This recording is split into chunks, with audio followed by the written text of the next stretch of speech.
그럼 이제 우리 다 같이 주악에 맞춰 묵도하심으로 주일 아침 예배 하나님 앞에 드리겠습니다. 기도합시다.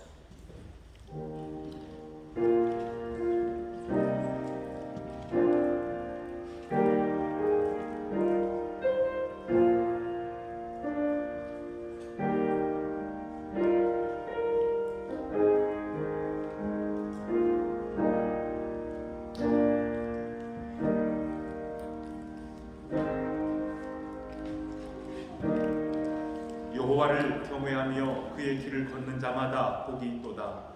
내가 내 손이 수고한 대로 먹을 것이라. 내가 복되고 형통하리로다. 내 집 안방에 있는 내 아내는 결실한 포도나무 같으며 내 식탁에 둘러앉은 자식들은 어린 감람나무 같으리로다. 여호와를 경외하는 자는 이같이 복을 얻으리로다. 여호와께서 시온에서 내게 복을 주실지어다. 너는 평생에 예루살렘의 번영을 보며 내 자식의 자식을 볼지어다. 이스라엘에게 평강이 있을지로다. 아멘. 자비로우신 하나님 아버지 감사합니다. 맑고 좋은 아침 거룩한 날 사랑하는 주의 자녀들을 하나님의 집으로 불러주시며 마음을 아파여 함께 예배하게 하시니 감사합니다. 이 시간도 우리가 온 마음을 다하여 주님께 나아가며 영광 가운데 계신 하나님을 찬송합니다. 우리 입술로 또 우리의 마음으로 온 몸과 마음을 다해 예배하는 이 자리를 복 주시고 또 오늘 같이 예배에 참여하지 못하는 우리 믿음의 가족들도 있습니다. 여러 상황에 놓여 있는 그들을 기억하시고 어디에 있든지 이 날을 주님 앞에 예배하는 복된 날 삼게 하여 주시옵소서.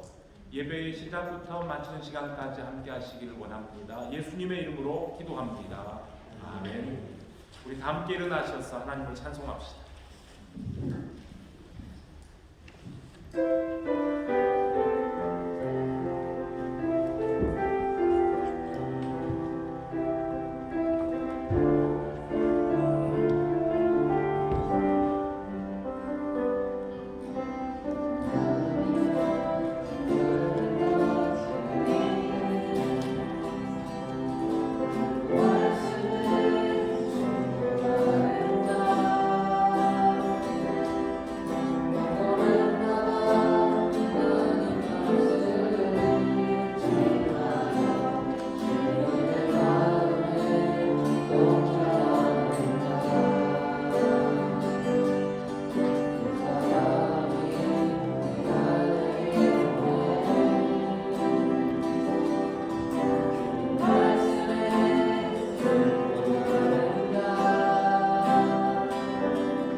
교독 문제 20번 시편 33편입니다.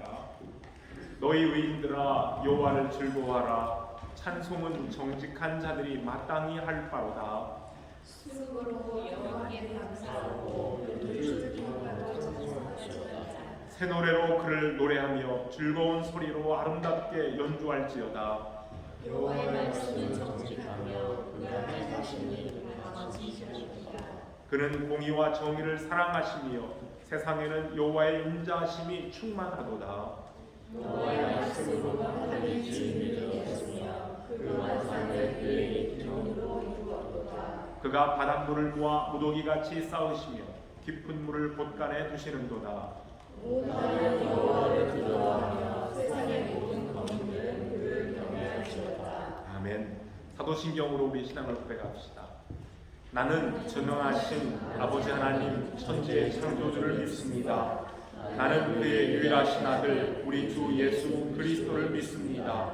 그는 성령으로 잉태되어 동정녀 마리아에게서 나시고 본디오 빌라도에게 고난을 받아 십자가에 못 박혀 죽으시고 장사된 지 사흘 만에 죽은 자 가운데서 다시 살아나셨으며 하늘에 오르시어 전능하신 아버지 하나님 우편에 앉아 계시다가 거기로부터 살아있는 자와 죽은 자를 심판하러 오십니다. 나는 성령을 믿으며 거룩한 공교회와 성도의 교제와 죄를 용서받는 것과 몸의 부활과 영생을 믿습니다. 아멘. 자리에 앉아서 하나님을 찬송합니다.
사랑과 은혜가 충만하신 하나님 아버지, 이 시간에 저희 마음을 열어 하나님께 나오게 하시고 주님 앞에서 나와 신령과 진정으로 예배드리게 하시니 감사합니다. 지난 한 주간 동안 하나님의 큰신 사랑과 은혜 속에 살면서 저희들이 연약하며 주님의 말씀을 따라 육신으로 기간을 좋아 살아왔음을 이 시간에 고백합니다. 오래 선물을 주시고 가정의 달을 지켜주시고 인도하여 주시고 영적으로 하나님 아버지의 세상에서 육신을 부모를 모시고 살아가는 축복을 주셔서 감사합니다. 하나님 아버지 세워주신 가정 모두에게 한 영혼으로 하나 되어 예배하는 하나님과 가족 백성이 되게 간구합니다. 하나님 아버지 사정에 있어서 이 예배를 참석하지 못한 성도들도 있습니다. 항상 기억하여 주시고 병으로 힘들어 하시는 성도들 하나님께 치료하여 주시고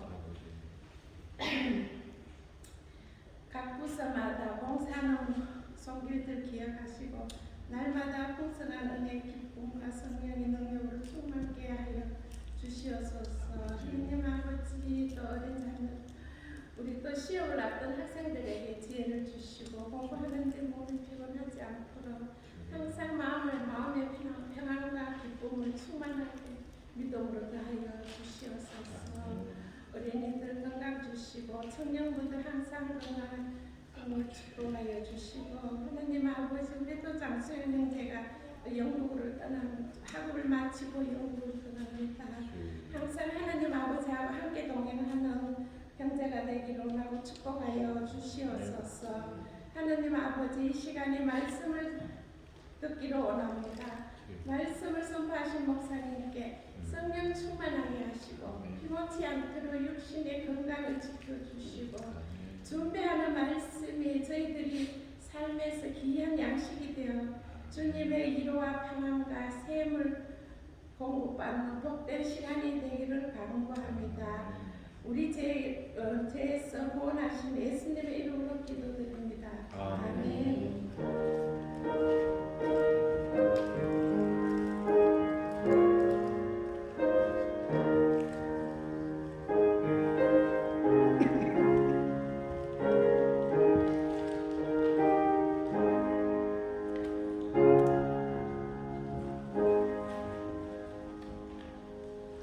시간 하나님 앞에 예물 드립니다. 다 함께 자리에서 일어나셔서 주를 찬송하며 예배합니다.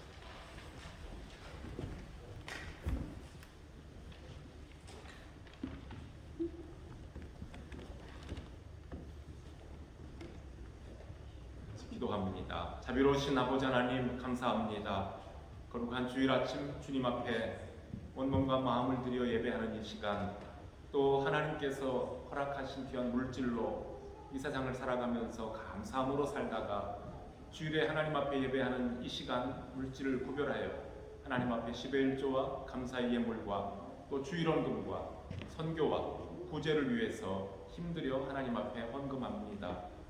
하나님, 주의 자녀들이 믿음으로 살면서 세상의 모든 것이 하나님으로부터 왔고 하나님의 것이며 하나님께서 허락하신 것인 줄로 알고 믿음으로 고백하면서 이렇게 오늘 아침에도 구별하여 드리는 이 예물들 준비한 성도들의 손길이 복되게 하시고 가정이 복되게 하시고 학업에 증진 있게 하시고 기도하는 것마다 하나님께 영광이며 하나님께 주시는 선한 열매로 풍성한 삶들이 되게 하여 주시옵소서. 감사를 드리오며 예수님의 이름으로 기도합니다. 아멘. 자리에 앉아주시기 바랍니다. 교회 소식 전합니다. 오늘도 함께 예배하는 성도들 반갑습니다. 다이자매도 긴 방학 마치고 돌아와 같이 예배 참석하고 김들우 집사님도 출장 마쳐서 돌아오고 함께 예배 드려서 고마워요. 그런데 또 몸이 불편해서 아직 못 나오신 분도 있네요. 강희용 집사님 아침에 연락을 받았는데 코로나 양성 반응이 나와서 집에서 오늘 계시면서 온라인 예배로 드리기로 했습니다. 두통도 있고 몸살기가 있다고 어제 연락이 왔었는데요. 또 혹시라도 아니길 바랬는데 양성 반응이 나와서 집에서 치료받기로 했습니다. 빨리 회복되시도록 기도해 주시기를 바랍니다. 그리고 김용옥 집사님 왜 오늘 오실 줄 알았더니 아무래도 좀 더 기다려야 될 것 같아요. 저희들이 기도하면서 기다리고 또 다음 주일 혹시 좋은 소식이 있으니까 기대합시다. 그 밖에 몸이 불편하신 여러 가족들, 어려움 있는 가족들, 여행 중에 있는 가정들 같이 건강 가운데 지내시기를 바랍니다. 오늘 예배 후에 우리 식사를 마치고 재직회로 모입니다. 재직회를 준비해 주시기 바랍니다. 그리고 오늘은 이렇게 송별 인사가 있어요. 아까 소집사님도 기도해 주셨지만 장순현 형제 청년부 회장으로도 수고하고 또 예배를 위해서 영상팀에서 이렇게 수고 많았는데 이제 모든 학원 마치고 돌아갑니다. 내일 귀국이 돼요. 인사합시다. 일 앞으로 나오나요? 앞에 와서 우리 성도들의 대표로 한번 이따 개인적으로 인사하겠지만 한마디 인사하고 갑시다. 이리 오세요.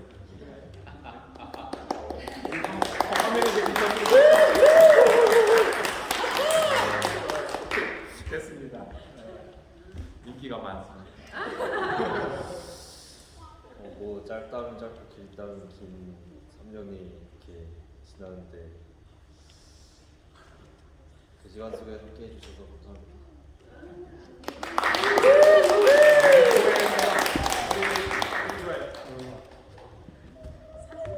사진 누가 사진 좀 이게 참 그러네요. 또 길이 남을 이것은 작은 거예요.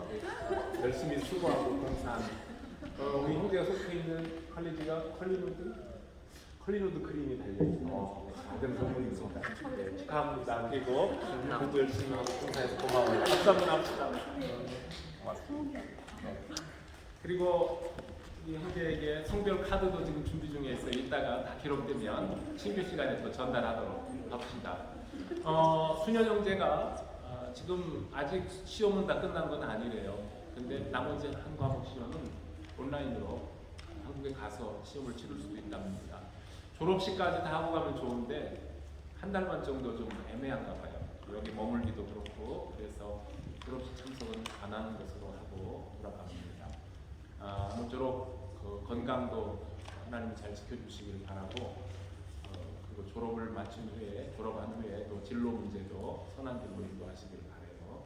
무엇보다도 신앙생활 열심히 잘합니다 하는 소식 자주 들려오길 바랍니다. 그것이 우리들이 보내는 즐거운 마음이고 또 감사한 마음이기도 합니다. 수년 형제가 이제 떠나면 저 뒷자리를 담당할 또 봉사할 식구가 필요한데 우리 이가진 형제가 방학이 시작되기 전까지는 저 자리를 굳게 지켜주기로 약속을 했어요. 박수로 격려합니다. 이제 방학이 되면 6월 중순부터는 또 새로운 손길들이 필요할 거예요. 우리 서로 다 협력하면서 예배 준비하고 진행하는 일에 지장 없도록 합시다. 또 인사는 상욱 형제는 잠시 동안만 한국에 갑니다. 인턴십으로 약 3개월 동안 서울에서 봉사 근무하게 되는데요. 굉장히 지금 꿈에 부풀어 있는 것 같아요.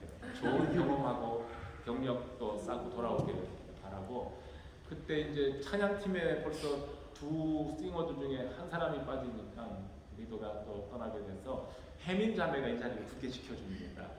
우리 혜민 자매도 은혜롭게 힘있게 찬양 인도할 수 있도록 여러분 찬양 시간마다 봉사합시다.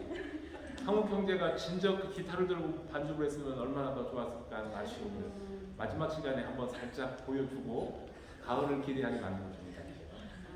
가을에 와서 우리 찬양 인도할 때 기타 반주와 함께 기쁨으로 하나님을 찬송합시다. 예, 그래서 오늘 떠나는 형제에게는 아쉬움이 있지만 또 하나님 주실 은혜를 소망하고 가을에 또 새로운 얼굴들 하나님 많이 보내주시기를 우리가 기대하고 그렇게 소망합시다. 축복송입니다. 오늘 떠나가는 형제, 잠시 이렇게 방학에 한국을 가는 형제, 그리고 또 몸이 불편해서 가정에서 예배하고 있는 우리 가족들, 또 주일학교 어린이들, 우리 청소년들 모두가 다 예수 사랑 안에서 복된 삶을 살기를 바라며 우리 같이 축복송 너는 시냇가에 심은 나무다 1절 반복하겠습니다.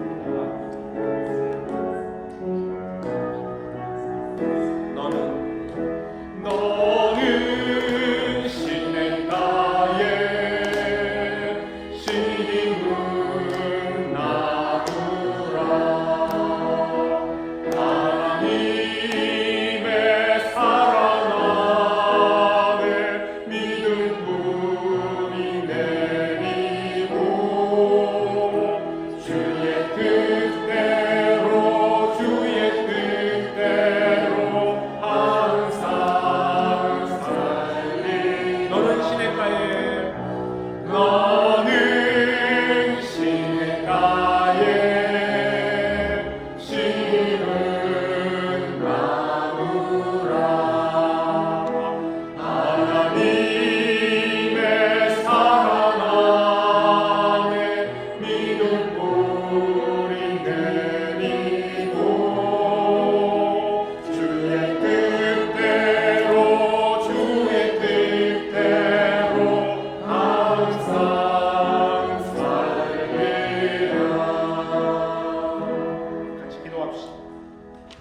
하나님 아버지 감사합니다.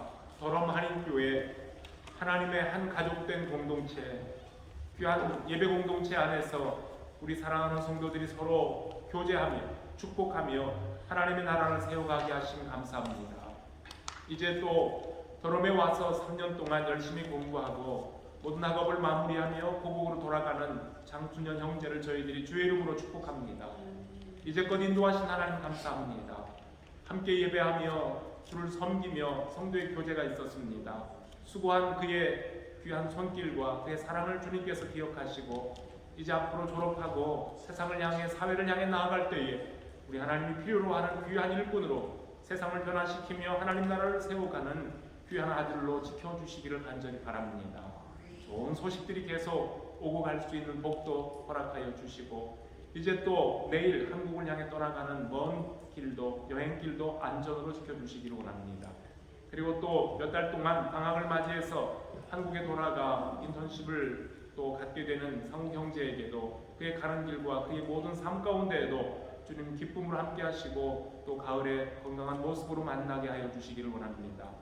하나님 여기에 같이 예배하고 싶지만 오늘 몸이 아파서 참석지 못한 우리 가족들이 있습니다. 원치 않는 또 코로나 확진으로 인해서 함께 예배하지 못하는 우리 강희옥 집사님 기억하시고 위로하시고 건강으로 속히 회복시켜 주시기를 간절히 소원하며 김영옥 집사님 그리고 또 오승희 사모님도 하나님 그 연약한 가운데에 몸도 마음도 강건하게 채우시고 주를 바라보며 하나님이 주시는 은혜 속에서 어디에 있든지 주님을 찬송하며 감사한 삶이 넘쳐나게 하여 주시고 언젠가 주님과 함께 이 자리에서 저희들이 함께 예배하는 그날을 소망하며 기도합니다.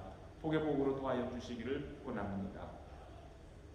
더럼을 떠나 있는 여행 중에 있는 가족들 어느 자리에 있든지 지켜주시고 오고 가는 소식이 기쁨으로 안내하게 하시며 저희들과 같이 이 자리에서 함께 예배하는 복된 시간들 허락하여 주시기를 간절히 바랍니다.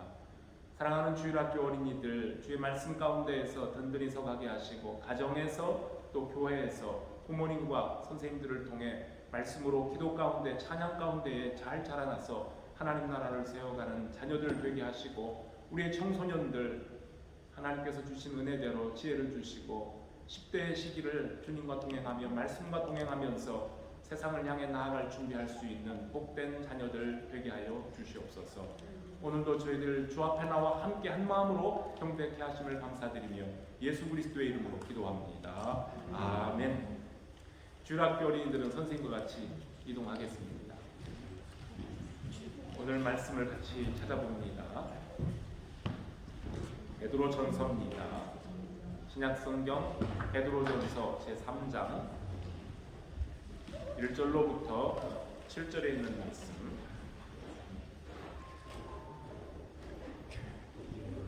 저와 여러분 한 절씩 교독하도록 합니다. 아내들아 이와 같이 자기 남편에게 순종하라. 이는 꼭 말씀을 순종하지 않는 자라. 또 말로 말미암지 않고 그 안에 행실로 말미암아 구원을 받게 하려 함이니 너희의 단장은 머리를 꾸미고 금을 차고 아름다운 옷을 입는 외모로 하지 말고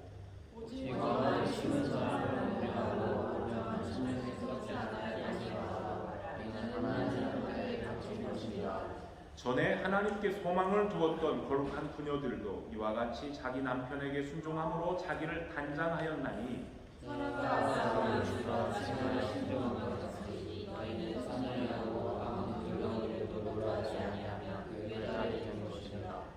남편들아 이와 같이 지식을 따라 너희 아내와 동거하고 그를 또 연약한 그릇이요 또 생명의 은혜를 함께 이어받을 자로 알아 귀히 여기라. 이는 너희 기도가 막히지 아니하게 하려 함이라. 아멘. 이 말씀을 가지고 아내들아 남편들아 하는 제목으로 오늘 말씀을 나누고자 합니다. 같이 기도하겠습니다.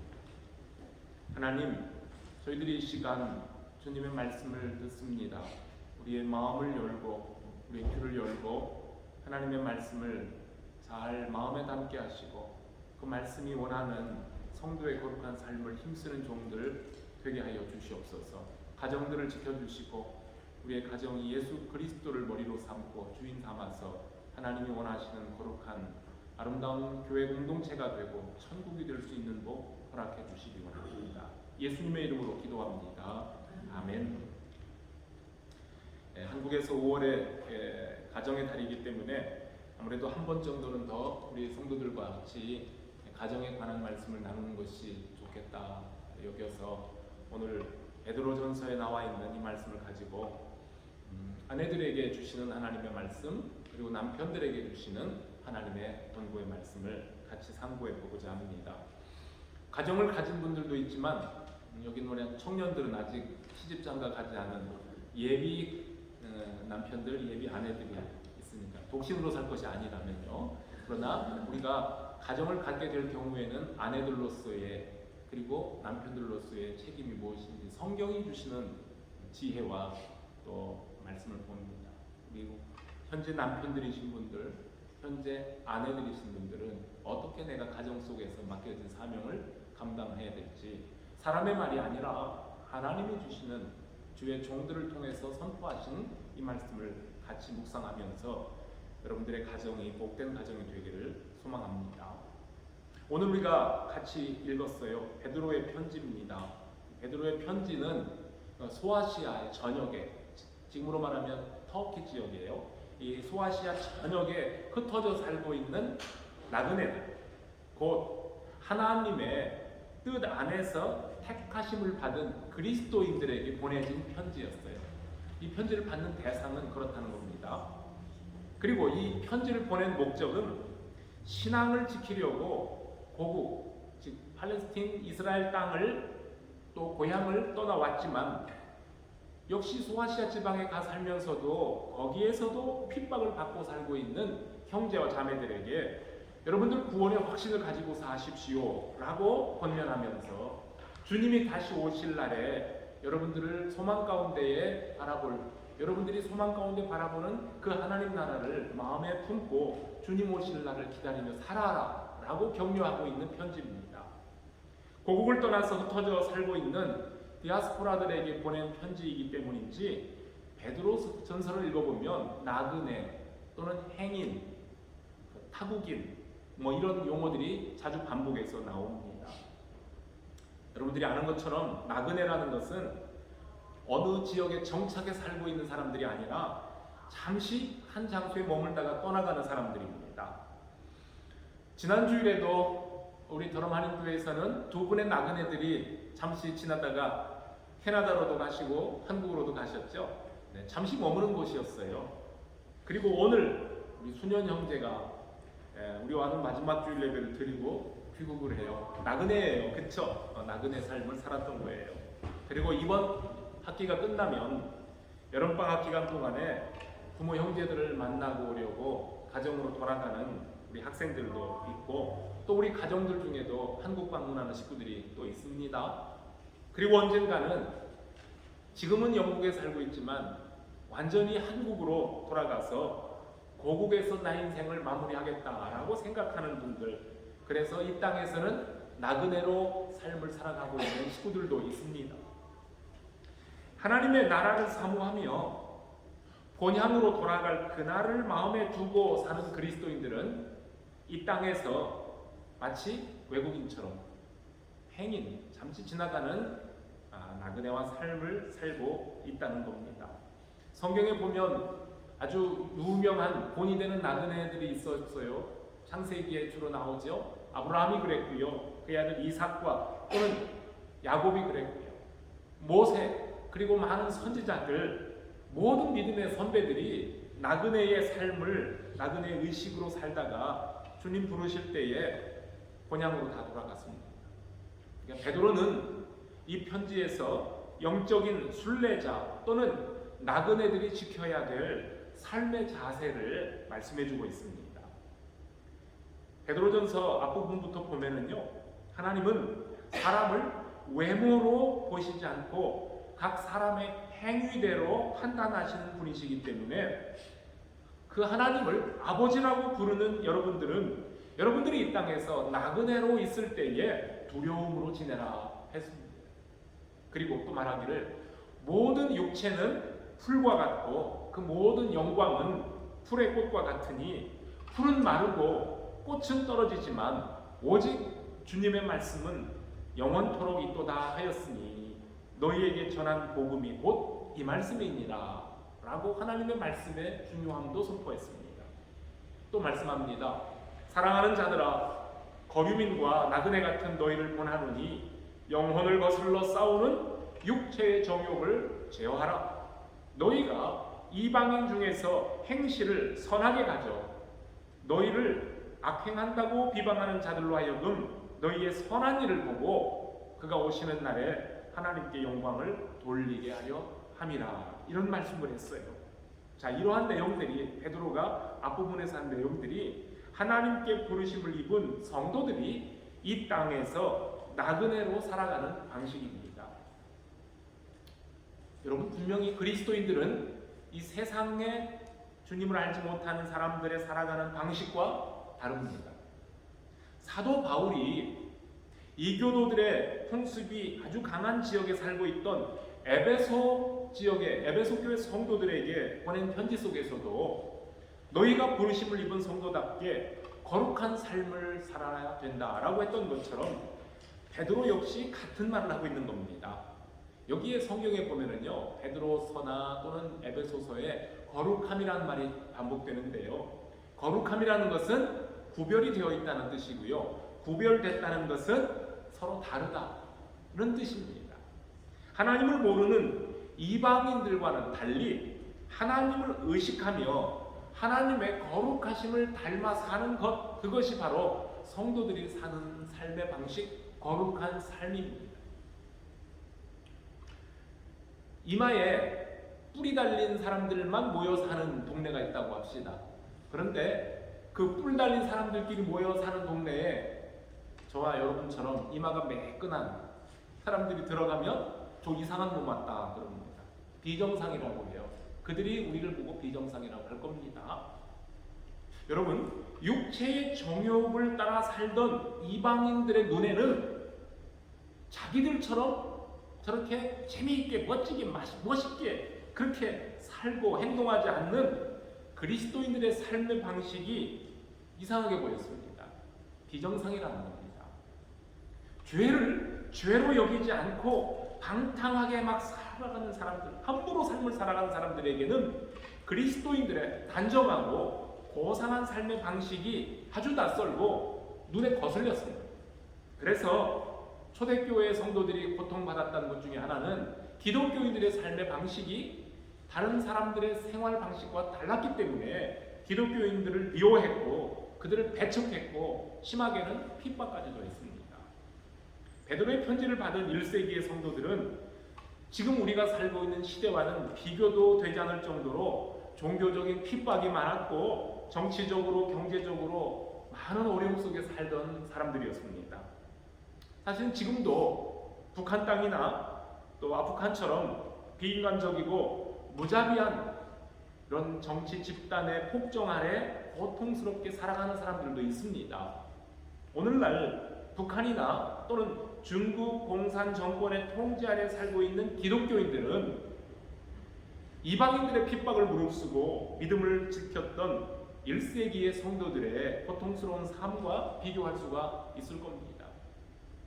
바로 이러한 고난의 삶, 어려운 삶 속에서 신앙생활을 하는 성도들에게 사도 베드로는 참고 선을 행하여 하나님께 영광을 돌리십시오라고 권면을 하고 있습니다. 예수를 믿는다는 이유 때문에 눈총과 멸시를 당하며 핍박을 받는 성도들이 어디에 가서 평안, 위로를 누릴 수 있겠습니까? 다른 곳이 아니라 바로 가정이고요.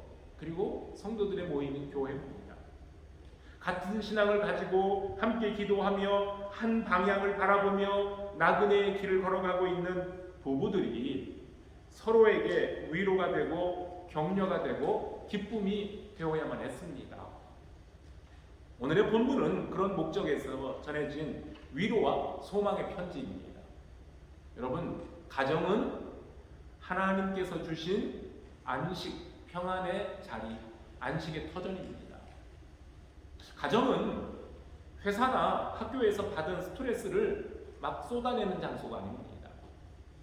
아내와 남편은 밖에서 쌓인 스트레스나 피곤함을 가정까지 끌고 와서 서로 으르렁대며 고함치며 싸우는 사이가 아닙니다. 거기다가 아이들을 윽박지르고 막 소리 지르는 가정이라면 부부와 자녀들이 어디에 가서 평안, 참된 안식을 얻을 수 있겠습니까? 여러분, 손님이 오시면 보통 편하게 계세요, 편하게 하세요 라고 할 때에 영어에서는 뭐라고 합니까? Make yourself at home. 참 발음이 안 좋아요. 근데 집에서 집에서 하는 것처럼 하세요, 그러죠? 자, 내 집에서 행동하는 것처럼 편안하게 하세요 라는 뜻입니다. 그만큼 내 집은 편안한 곳이라는 거예요. 존 하워드 페인이 지었던 시, 너무나 유명한 홈 스위트 홈이라는 노래가 있습니다. 전 세계 사람들이 좋아하는 노래 가운데 하나입니다. 가사 내용이 뭐죠? 즐거운 곳에서는 날 오라 하여도 내 쉴 곳은 작은 집, 내 집뿐이리. 내 나라, 내 기쁨, 길이 쉴 곳도 꽃 피고 새 우는 집, 내 집뿐이리. 오 사랑 나의 집, 즐거운 나의 벗, 내 집뿐이리. 이렇게 아름다운 가사의 내용으로 노래를 지었어요. 참 사랑받는 노래입니다. 세상에 아무리 좋은 곳이 많다 해도 가장 편안한 곳은 내 집입니다. 여기서 말하는 내 집은 가정을 말하는 겁니다. 사랑하는 가족이 있는 내 집이 나를 가장 편안하게 해주기 때문입니다. 성도 여러분들의 가정이 세상에서 가장 즐거운 나의 집, 나의 벗이 되기 바랍니다. 이렇게 편안한 가정은 서로 아끼고 존중하며 사랑하는 부부와 그리고 자녀들이 함께 만들어가는 곳입니다. 그리고 그 가정의 중심에 예수 그리스도께서 주인으로 계십니다. 그런데 이처럼 행복하고 편안해야 될 가정이 싸움터가 되어버리고 지옥처럼 변하는 경우가 상당히 많습니다. 가정의 주인이 떠났기 때문입니다. 하나님이 주인 되심을 인정하고 부부와 자녀들이 주 안에서 서로 복종, 서로 순종하며 살아야만 되는데 진짜 주인을 제쳐두고 남편과 아내가 서로 주도권 잡겠다고 대결을 벌입니다. 어떤 집은 돈이 주인 노릇을 해요. 그리고 어떤 집은 아이들이 왕 노릇을 합니다. 지나치게 과열된 자녀 교육 문제나 경제적인 압박감이나 배우자들의 성적인 부도덕 때문에 가정들이 몸살을 앓고 무너져갑니다. 가정을 무너뜨리려는 사탄의 계략은 도를 넘어도 한참 넘었어요. 이제는 가정을 이루는 결혼의 신성함마저 깨뜨리는 공격이 시작됐습니다. 한 남자와 한 여자가 부모를 떠나 둘이 합하여 하나가 되는 것이 하나님께서 정하신 결혼이라는 제도인데, 그러나 이 세상은 이 창조 질서를 정면으로 거스립니다. 성소수자들의 인권을 보호한다는 미명 아래 남자와 여자가 아닌 남자와 남자끼리, 여자와 여자끼리 부부가 될 수 있다고 동성 결혼을 인정해야 한다고 주장을 합니다. 여러분, 하나님의 창조 질서보다 인간의 권리를 더 앞세우는 인본주의적인 주장을 창조주 하나님께서 괜찮다 인정하시겠습니까? 천만의 말씀입니다. 이 부분에 대해서는 언제 또 다시 말씀을 나눌 기회가 있을 겁니다. 한국 달력을 우리 교회에서 제공한 혹시 칼렌더를 자주 들여다보십니까? 이번 주 5월 21일 날은 대한민국 정부가 정한 무슨 날일까요? 혹시 아세요? 잘 모르실 거예요. 부부의 날이에요. 부부의 날. 저도 잘 몰랐었는데 몇 년 전에 알았어요. 5월 달에 근로자의 날도 있고 어린이날, 어버이날, 스승의 날 다양한 기념일들이 있는데 부부의 날이라는 것이 있다는 것도 저도 사실은 몇 년 전에 알았는데요. 21일 둘이 하나가 된다. 그래서 21일로 5월 가정의 달에 부부의 달로 정했다고 하니 의미가 있어요. 그만큼 가정을 소중히 여기고 있다. 그 뜻 아니겠습니까? 부부가 없는데 어떻게 가정이 되고 부부가 없는데 어떻게 거기서 자녀들이 나올 수 있겠습니까? 그만큼 부부는 아주 소중한 관계인 하나님이 정해주신 법칙 속에 이루어진 첫 번째 가족 공동체의 일원입니다. 어느 목사님이 칼럼에 이런 내용을 실었습니다. 앞으로 결혼할 우리 젊은이들도 있기 때문에 봅시다. 결혼한 것을 후회한다는 부부들이 의외로 많은데 남편들보다는 아내들 쪽에서 후회를 더 많이 한다고 합니다. 근데 아내 되신 분들 나도 그래 혹시 속으로만 하세요. 겉으로는 하지 마시고요. 온라인 리서치 업체에서 기혼 남녀 686명에게 설문조사를 했어요. 첫 번째 물음이 당신은 결혼을 후회해 본 적이 있느냐? 라는 질문에 남편은 62%가 후회해봤다. 그런데 아내들은 74%가 후회한 적이 있대요. 그럼 다시 결혼한다면 지금의 배우자와 결혼하겠느냐라는 질문에 아니 다시는 이 사람과 결혼하지 않겠다 라고 응답한 그 비율은 남녀 모두 다 과반수가 넘었대요. 그럼 가장 불만스러운 점이 뭐냐라는 질문에 양쪽 모두 다 성격과 취향 차이라고 응답을 했답니다. 부부가 함께 마음을 합해서 한 방향을 향해 걸어간다는 것이 이렇게 어렵습니다. 그럼 왜 우리 부부들은 한 방향을 향해 잘 걸어가고 있습니까? 근데 앞에서 언급한 이 칼럼을 쓴 목사님이 이어서 재미있는 또 글을 썼어요. 신기한 옹달샘이라는 글인데요. 한번 소개합니다. 모든 소원을 이루어주는 신비한 옹달샘이 있답니다. 어느 부부가 그 옹달샘을 찾아갔습니다. 그런데 남편이 그 샘에서 물을 마시다가 실수로 발을 헛디뎌 풍덩 빠졌어요. 큰일이 난 거예요. 남편이 막 고우적거리면서 살려달라고 그러더니 그만 물에 빠져서 하늘나라로 가버렸어요. 얼마나 큰 옹달샘이길래, 그렇죠? 근데 그 광경을 지켜보던 아내가 하는 말입니다. 오, 신기하기도 해라. 이 옹달샘이 진짜 소원을 들어주네. 그랬대요. 여러분 남편 되신 분들, 김종민 선생님 빨리 지금 화장실로 지금 피해가는데 남편 되신 분들 지금 곁에 있는 여러분들의 아내들이 어떤 소원을 가지고 있는지 궁금하지 않습니까? 네, 그런데 이러한 남편도 또 있대요. 만들어낸 이야기입니다. 믿음 좋은 어떤 부부가 이스라엘 성지순례를 갔어요. 그런데 불행하게도 여행 중에 아내가 병이 들어서 그만 이스라엘에서 세상을 떠났어요. 이스라엘 장의사가 하는 말이 당신의 아내 시신을 한국으로 옮기려면 비용이 1,000만 원 정도 드는데 여기 이스라엘 땅에 묻히면 100만 원이면 됩니다. 그러니 이 은혜로운 성지 이스라엘 땅 예루살렘에 아내를 묻으면 얼마나 좋을까요? 적극 추천을 한 겁니다. 1,000만 원 대 100만 원. 그런데 이 믿음 좋은 남편은 비용이 아무리 많이 들어도 좋으니 아내의 시신을 꼭 한국으로 옮기겠다고 합니다. 그러면서 장의사에 귀회되고 속삭이듯이 하는 말이 이곳은 죽은 사람이 살아난 적이 있다던데요. 부활할까봐 걱정이 된 거예요. 여러분 웃자고 만든 이야기인데요. 이런 이야기들 속에 뼈가 있는 거예요. 뼈가.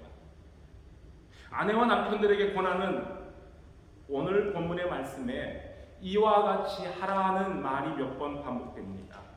이와 같이 하라는 것은 앞에서 사실은 베드로전서 초두에서 베드로가 먼저 소개했던 말씀을 포함한 내용입니다. 하나님께서 인간 세상에 세우신 모든 제도들을 존중히 여기고 그 권위에 순복하라는 말이었어요. 국가를 세우고 군세자들을 세우셨는가 하면 가정을 만들어 주시고 남편과 아내로서의 책임과 의무를 맡겨주셨습니다. 사도 바울도 에베소의 교인들에게 권면했던 것처럼 베드로는 역시 동일한 말씀을 하고 있습니다. 사도 바울은 결혼하지 아니한 평생 독신으로 살았던 사람입니다. 그리고 베드로는 결혼을 했던 사람입니다. 그런데 두 사람이 결혼의 환경은 다르지만 아내와 남편에게 권하는 말씀의 핵심, 정신은 똑같습니다. 바로 이런 것이 성경의 통일성이기도 합니다. 신약을 기록한, 특히 신약의 서신서들을 기록한 사람은 여러 명이지만 그들이 전하고자 하는 중심의 메시지는 항상 동일합니다. 성경의 중심에는 예수 그리스도가 계시고 모든 성경은 예수 그리스도가 어떤 분이신가를 우리에게 알려주시는 하나님의 말씀입니다. 그래서 누구든지 성경에 기록된 예수 그리스도를 구주로 믿고 말씀을 순종하며 살면 영생의 복이 있습니다. 부부가 함께 예수 그리스도를 본받아 주님이 하신 것처럼 하면 복이 있다는 겁니다. 자, 베드로가 부부에게 권한 말씀을 자세히 들여다보면 두 사람 중에 보다 강한 자가 약한 자를 배려하고 섬기라는 뜻이 담겨져 있습니다. 여기서 강하고 또 약하다 하는 말은 신체적으로 또는 감성적인 면이나 또는 어떤 다른 면을 말하는 것이 아닙니다. 신앙적으로 보다 성숙한 쪽이 연약한 배우자에게 먼저 사랑을 베풀고 섬김을 보이는 것이 행복한 가정을 이루는 비결이다 라고 가르쳐 줍니다. 바로 그것이 신랑 되신 예수께서 신부된 교회에게 보여주신 본보이신 사랑이기 때문입니다. 여러분, 먼저 아내들에게 말씀하고 있습니다. 성숙한 믿음의 아내는 주님께서 우리를 위해 자신을 내어주신 같이 남편에게 순복합니다. 혹시 그리스도의 도, 하나님의 말씀을 알지 못하여 말씀에 순종하지 않는 완고한 남편이라 할지라도 아내들의 선한 행위를 통해 구원을 얻을 수 있기 때문이라고 말합니다. 교회를 먼저 다닌 아내가 남편보다 어쩌면 성경을 많이 알 수도 있고 열심도 앞서며 기도도 잘할 수 있습니다. 자, 신앙적으로 좀 앞선 아내는 믿음이 없는 자기 남편이 막 답답해 보일 수도 있어요. 그래서 남편을 하나님의 말씀으로 신앙적으로 막 이렇게 전하고 전도한다는 마음으로 애를 쓰는데 남편의 입장에서 보면 아내가 교회를 나가기 시작하더니 말이 많이 늘었어요. 말도 늘고 뭐 그냥 늘 남편을 가르치려고 하는 그런 행동이 도무지 마음에 들지 않는 거예요. 그렇기 때문에 아내가 무슨 말을 하려고 말을 꺼내기 시작하면 아예 귀를 꽉 막아버리고 대꾸를 하지 않습니다. 대화가 안 돼요. 왜냐하면 남편으로서 자존심이 상한 거기 때문에. 자, 베드로가 말합니다. 아내들이요, 말이 아닌 행위로 그리스도의 도를 전하기 바랍니다. 우리는 나를 위해 고난을 당하고 십자가에 죽으신 그 사랑으로 고침을 받은 사람들입니다.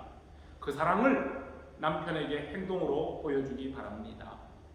불신 남편이지만 예수 믿는 아내의 경건하고 정결한 행위를 항상 지켜보고 있습니다. 그러므로 여러분들의 머리를 꾸미고 화려한 옷을 입으며 금으로 치장하는 것을 하지 말고 온유하고 정숙한 마음가짐으로 여러분들의 속사람을 아름답게 장식하십시오. 이것이야말로 하나님 보시기에 가장 값진 것이며 여러분들의 남편들도 그런 아름다움을 보고 하나님을 믿게 될 것입니다. 라고 권면을 합니다. 사소한 일 때문에 부부간에 섭섭해하고 불편이 생길 수도 있습니다. 뭐 부부싸움이 뭐 대단한 것 때문에 시작됩니까? 별것 아닌 것으로 시작할 수 있어요. 아침에 일어나면 누가 이불을 정돈하느냐 하는 문제로 신혼 초부터 티격태격하던 신혼부부가 있었답니다. 근데 얄밉게도 이 남편은 잠을 자고 나면 자기 몸만 쏙 빠져나가는 거예요. 하루 이틀도 아니고 계속해서 남편의 하는 행동이 아내의 눈에 거슬렸어요. 그런데 제자 훈련을 받고 있던 이 아내가 하루는 제자 훈련을 하는 인도자 목사님께 목사님, 누가 이불을 개는 게 맞아요? 라고 물었어요. 그때 목사님이 하는 대답이 더 성숙한 사람이 개는 거죠. 그랬답니다. 그 말을 듣고 집에 돌아온 아내는 목사님에게 들은 말을 남편에게 전했습니다. 여보, 날마다 이불을 개는 내가 더 성숙한 그리스도인인 것 같아. 이런 자랑하는 투로 말을 전한 거예요. 자, 그 후로 그 집에 어떤 일이 벌어졌겠습니까? 그 다음날부터 매일 아침 남편이 알아서 이불을 개더랍니다. 여러분, 부부의 행복, 가정의 행복은 이처럼 성숙한 사람들이 함께 만들어가는 것이라는 뜻 아니겠습니까? 베드로는 이번엔 남편들에게도 권면합니다. 남편들도 이와 같이 아내를 잘 이해하며 함께 살아가길 바랍니다. 어떻게 하라는 겁니까? 하나님께서 가정이라는 제도를 만드시고 남편을 가정의 머리로 책임자로 세우셨으니 남편들은 아내를 더 연약한 그릇이며 생명의 은혜를 함께 상속받을 사람으로 알고 귀하게 여기라는 겁니다. 그래야 여러분들의 기도가 막히지 않습니다. 한글 성경 잘못 읽으면 숨 막힌다고 생각할 수도 있는데 그게 아니라 하나님께 드리는 기도가 막히지 않을 겁니다.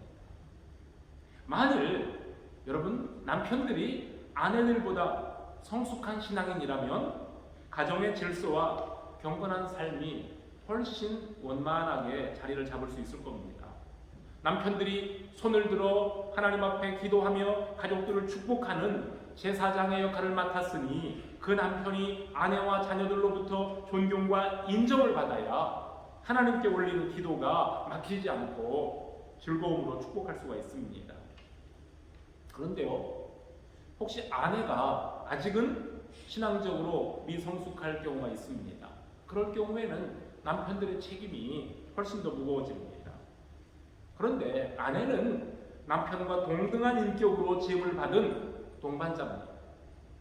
감성과 신체는 물론이고 신앙적으로 아직 연약한 아내를 너그럽게 이해하는 마음으로 보호하고 지켜줘야 아내의 신앙이 자라가는 데 도움이 됩니다.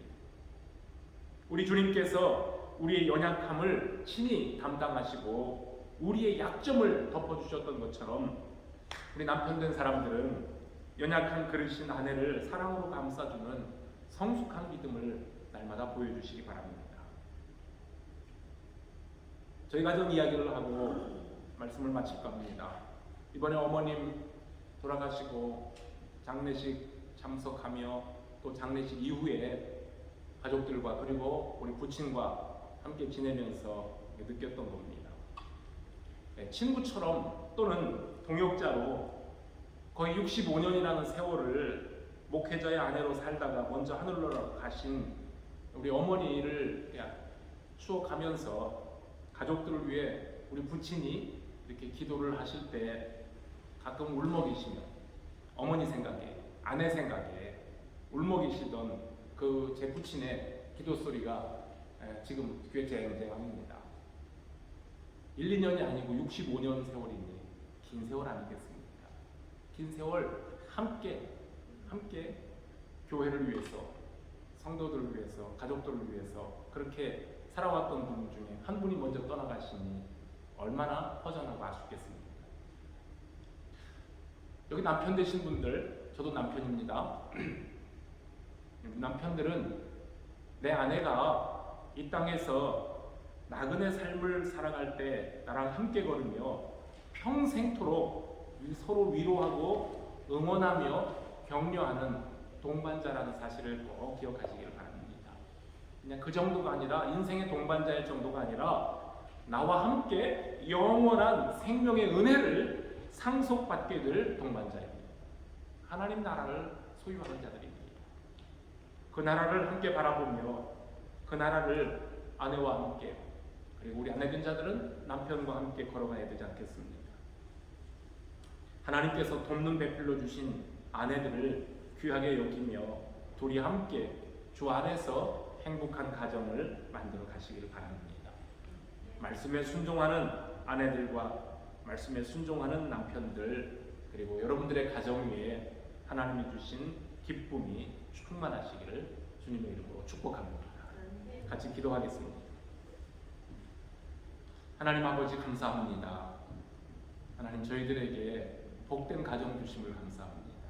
남편으로서 아내로서의 책임을 주시고 특히 예수 믿는 성도들의 가정은 하나님이 주신 믿음의 공동체요, 천국이요, 그리고 아름다운 교회인 것을 저희들이 늘 기억하게 하시며 하나님께서 주시는 생명의 양식 공급받고 하나님이 주시는 복을 서로에게 나누어주며 가정이야말로 세상 그 어느 것보다도 가장 편안하고 가장 안락한 곳이 될 수 있도록 하나님의 은혜를 나누는 곳이 될 수 있도록 우리에게 주신 사명들을 잘 감당해 주시기 원합니다.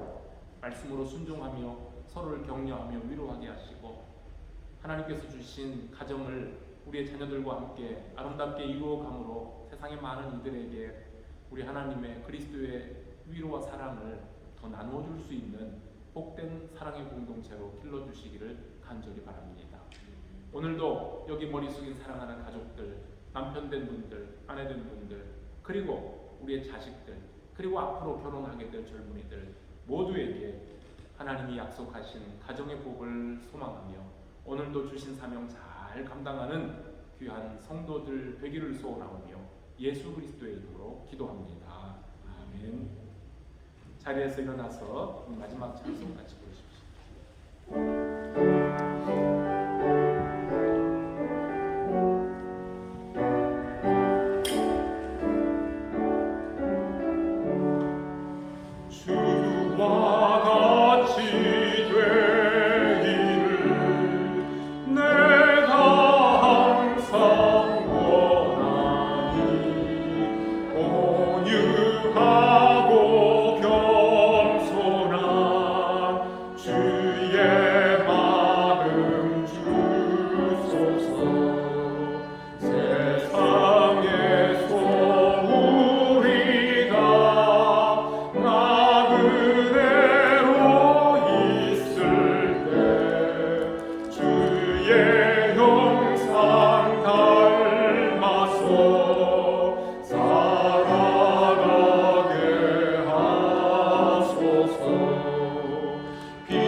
지금은 교회의 머리가 되신 예수 그리스도의 은혜와 아버지 하나님의 크고 놀라우신 사랑과 성령 하나님의 보호하시고 인도하심이 복된 가정 이루기 위해 남편으로서 아내로서의 주어진 귀한 사명 주의 말씀에 순종하기를 원하는 모든 가족들과 우리 사랑하는 자녀들 위해 영원토록 함께 있을지어다. 아멘.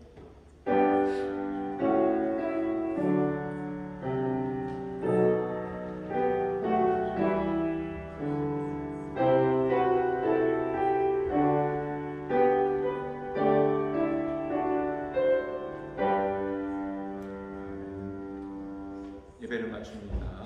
성도의 교제를